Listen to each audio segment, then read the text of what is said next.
Good evening friends. आज हम लोग एसएससी जीडी एवं अग्निवीर की एग्ज़ाम की तैयारी के लिए प्रमुख प्रश्न को देखेंगे जो खेल से संबंधित होगा। फर्स्ट क्वेश्चन दिया गया है,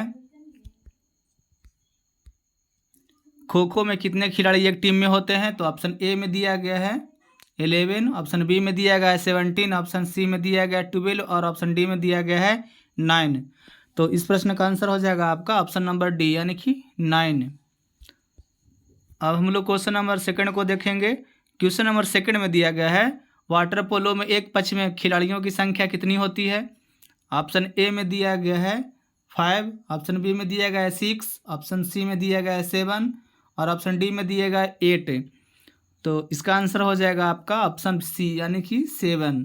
वाटर पोलो में एक पक्ष में, यहाँ पे क्वेश्चन पूछ रहा है कि एक पक्ष में कितने खिलाड़ी होते हैं, तो 7। अब हम लोग क्वेश्चन नंबर थर्ड को देखेंगे। क्वेश्चन नंबर थर्ड में दिया गया है, एक पोलो टीम में कितने खिलाड़ी होते हैं? एक पोलो जो टीम होता है उसमें कितने खिलाड़ी होते हैं? तो ऑप्शन ए में दिया गया है 4, ऑप्शन बी में दिया गया है 7, ऑप्शन सी में दिया गया है 8, ऑप्शन डी में दिया गया है 6। तो इस प्रश्न का आंसर हो जाएगा आपका ऑप्शन नंबर ए यानी कि 4।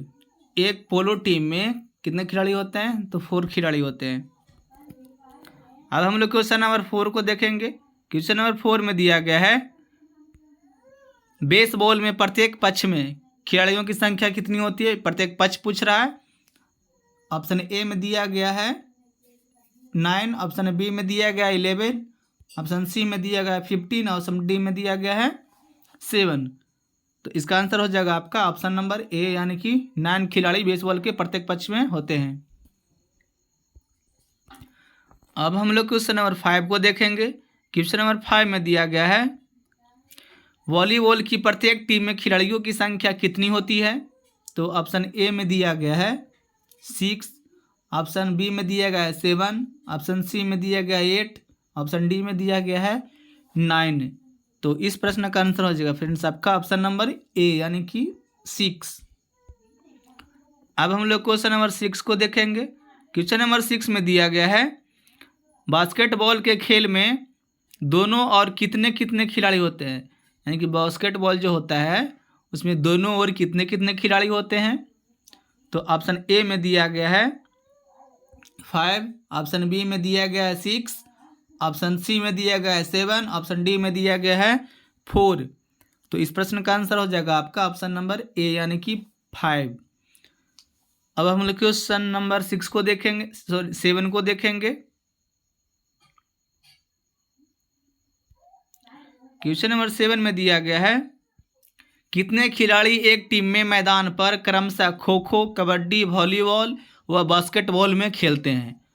तो ऑप्शन ए में दिया गया है 7, 9, 5, 6, ऑप्शन बी में दिया गया है 5, 6, 7, 9, ऑप्शन सी में दिया गया है 9, 7, 6, 5, ऑप्शन डी में दिया गया है 7, 5, 6, 9।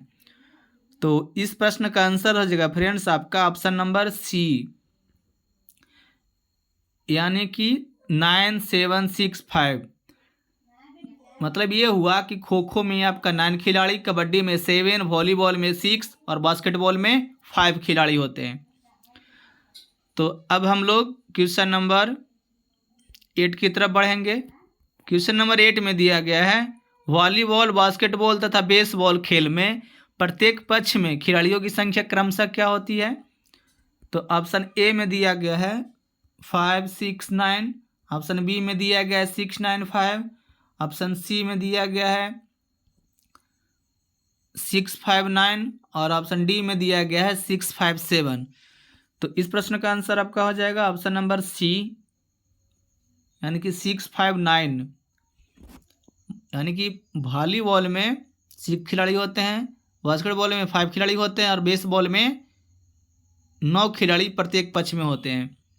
तो अब हम लोग क्वेश्चन नंबर 9 को देखेंगे। क्वेश्चन नंबर 9 में दिया गया है, कबड्डी के खेल में प्रत्येक पक्ष में खिलाड़ियों की संख्या होती है, कितनी संख्या होती है?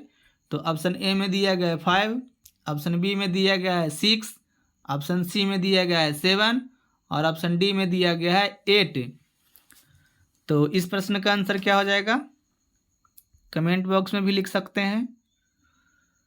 तो इस प्रश्न का आंसर हो जाएगा सी, यानी कि 7।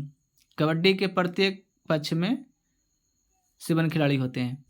अब हम लोग क्वेश्चन नंबर 10 को देखेंगे। क्वेश्चन नंबर 10 में दिया गया है, किस समूह के खेलों में प्रत्येक पक्ष में 7 खिलाड़ी होते हैं? ऑप्शन ए में दिया गया है बास्केटबॉल व कबड्डी, ऑप्शन बी में दिया गया है बेसबॉल व वाटर पोलो, ऑप्शन सी में दिया गया है वाटर पोलो व कबड्डी, और ऑप्शन डी में दिया गया है पोलो और खो खो।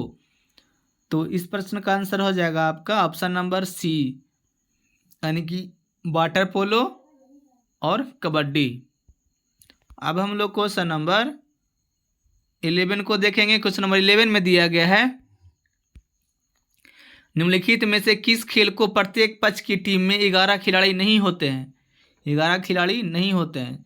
तो ऑप्शन ए में दिया गया है क्रिकेट, ऑप्शन बी में दिया गया है खो खो, ऑप्शन सी में दिया गया है हॉकी, ऑप्शन डी में दिया गया है फुटबॉल। तो जैसा कि हम लोग जानते हैं कि क्रिकेट में 11 खिलाड़ी होते हैं, हॉकी में भी 11 खिलाड़ी होते हैं, और फुटबॉल में भी 11 खिलाड़ी होते हैं। खो खो ऐसा खेल है जिसमें 9 खिलाड़ी होते हैं। तो इस प्रश्न का आंसर हो जाएगा आपका ऑप्शन नंबर बी, यानी कि खो खो। अब हम लोग क्वेश्चन नंबर 12 को देखेंगे। क्वेश्चन नंबर 12 में दिया गया है, किस ग्रुप के खेलों में प्रत्येक पक्ष में खिलाड़ियों की संख्या समान होती है? ऑप्शन ए में दिया गया है पोलो एवं वाटर पोलो, ऑप्शन बी में दिया गया है बास्केटबॉल एवं वॉलीबॉल, ऑप्शन सी में दिया गया है बेसबॉल एवं खो खो, ऑप्शन डी में दिया गया है फुटबॉल एवं रग्बी। तो इस प्रश्न का आंसर हो जाएगा आपका ऑप्शन नंबर सी, यानी कि बेसबॉल एवं खो खो। ये दोनों जो खेल हैं प्रत्येक पक्ष में खिलाड़ियों की संख्या समान होती है। अब हम लोग क्वेश्चन नंबर 13 को देखेंगे। क्वेश्चन नंबर 13 में दिया गया है, किस ग्रुप के खेलों में प्रत्येक पक्ष में खिलाड़ियों की संख्या 7 होती है? 7 किस खेल में होती है? ऑप्शन ए में दिया गया है वॉलीबॉल एवं वाटर पोलो, ऑप्शन बी में दिया गया वाटर पोलो एवं बास्केटबॉल, ऑप्शन सी में दिया गया कबड्डी एवं नेटबॉल, और ऑप्शन डी में दिया गया नेटबॉल एवं खो खो। तो इस प्रश्न का आंसर हो जाएगा आपका ऑप्शन नंबर सी, यानी कि कबड्डी और नेटबॉल। अब हम लोग क्वेश्चन नंबर 14 को देखेंगे। क्वेश्चन नंबर 14 में दिया गया है, किस ग्रुप के खेलों में प्रत्येक पक्ष में खिलाड़ियों की संख्या सर्वाधिक होती है? ऑप्शन ए में दिया गया है फुटबॉल, ऑप्शन बी में दिया गया है रग्बी फुटबॉल, ऑप्शन सी में दिया गया है हॉकी, और ऑप्शन डी में दिया गया है आइस हॉकी। तो इस प्रश्न का आंसर हो जाएगा आपका ऑप्शन नंबर बी, यानी कि रग्बी फुटबॉल। अब हम लोग क्वेश्चन नंबर 15 को देखेंगे। क्वेश्चन नंबर 15 में दिया गया है, फुटबॉल टीम में कितने खिलाड़ी होते हैं? जो हम लोग फुटबॉल खेलते हैं उस टीम में कितने खिलाड़ी होते हैं? तो ऑप्शन ए में दिया गया है 10, ऑप्शन बी में दिया गया है 12, ऑप्शन सी में दिया गया है 13, और ऑप्शन डी में दिया गया 11। तो इस प्रश्न का आंसर हो जाएगा आपका ऑप्शन नंबर डी, यानी कि 11। अब हम लोग क्वेश्चन नंबर 16 को देखेंगे। क्वेश्चन नंबर 16 में दिया गया है, रग्बी फुटबॉल में प्रत्येक पक्ष में कितने खिलाड़ी होते हैं? तो ऑप्शन ए में दिया गया है 15, ऑप्शन बी में दिया गया है 16, ऑप्शन सी में दिया गया है 12, और ऑप्शन डी में दिया गया है 11। तो इस प्रश्न का आंसर हो जाएगा आपका ऑप्शन नंबर ए, यानी कि 15। अब हम लोग क्वेश्चन नंबर 17 को देखेंगे। क्वेश्चन नंबर 17 में दिया गया है, निम्नलिखित खेलों में से किस खेल का सामान्यतः सबसे कम समय होता है? ऑप्शन ए में दिया गया है कबड्डी, ऑप्शन बी में दिया गया है हॉकी, ऑप्शन सी में दिया गया है फुटबॉल, और ऑप्शन डी में दिया गया है क्रिकेट। तो इस प्रश्न का आंसर हो जाएगा आपका ऑप्शन नंबर ए, यानी कि कबड्डी। अब हम लोग क्वेश्चन नंबर 18 को देखेंगे। क्वेश्चन नंबर 18 में दिया गया है, किसी अंतर्राष्ट्रीय फुटबॉल मैच की सामान्य समयावधि कितनी होती है? तो ऑप्शन ए में दिया गया है 60 मिनट, ऑप्शन बी में दिया गया है 70 मिनट, ऑप्शन सी में दिया गया है 90 मिनट, और ऑप्शन डी में दिया गया है 120 मिनट। यानी कि इस प्रश्न में पूछा जा रहा है फ्रेंड्स कि अंतर्राष्ट्रीय जो फुटबॉल मैच होता है उसमें सामान्य रूप से कितनी समय दिया जाता है, 60 मिनट कि 70 मिनट कि 90 मिनट यानी कि 90 मिनट कि 120 मिनट। तो इस प्रश्न का आंसर हो जाएगा आपका ऑप्शन नंबर सी, यानी कि 90 मिनट का समय दिया जाता है। अब हम लोग क्वेश्चन नंबर 19 को देखेंगे। क्वेश्चन नंबर 19 में दिया गया है किसी अंतर्राष्ट्रीय हॉकी मैच की सामान्य अवधि कितनी होती है।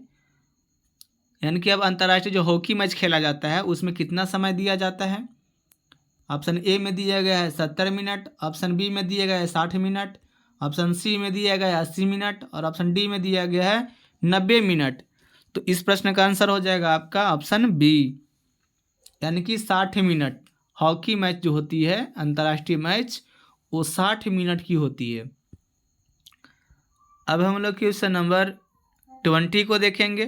क्वेश्चन नंबर 20 में दिया गया है मुक्केबाजी की स्पर्धा में कितने कितने मिनट के 3 राउंड होते हैं। मुक्केबाजी की जो स्पर्धा होती है उसमें कितने कितने मिनट के 3 राउंड होते हैं। तो ऑप्शन ए में दिया गया है 2 मिनट, ऑप्शन बी में दिया गया 3 मिनट, ऑप्शन सी में दिया गया 4 मिनट और ऑप्शन डी में दिया गया है 5 मिनट। तो इस प्रश्न का आंसर हो जाएगा आपका ऑप्शन नंबर बी, यानी कि 3 मिनट समय दिया जाता है। कितने राउंड होते हैं तो 3 मिनट का 3 मिनट का समय दिया जाता है और 3 राउंड होते हैं। तो इस वीडियो में 20 प्रश्न था जो खेल से संबंधित था फ्रेंड्स। इससे संबंधित भी मतलब अग्निवीर एवं एसएससी जीडी के उपयोगी परीक्षा जो होती है उसमें एक प्रश्न आते ही हैं। तो अगर वीडियो अच्छा लगे तो लाइक कीजिए, शेयर कीजिए एवं अगर चैनल को सब्सक्राइब नहीं किए हैं तो सब्सक्राइब कर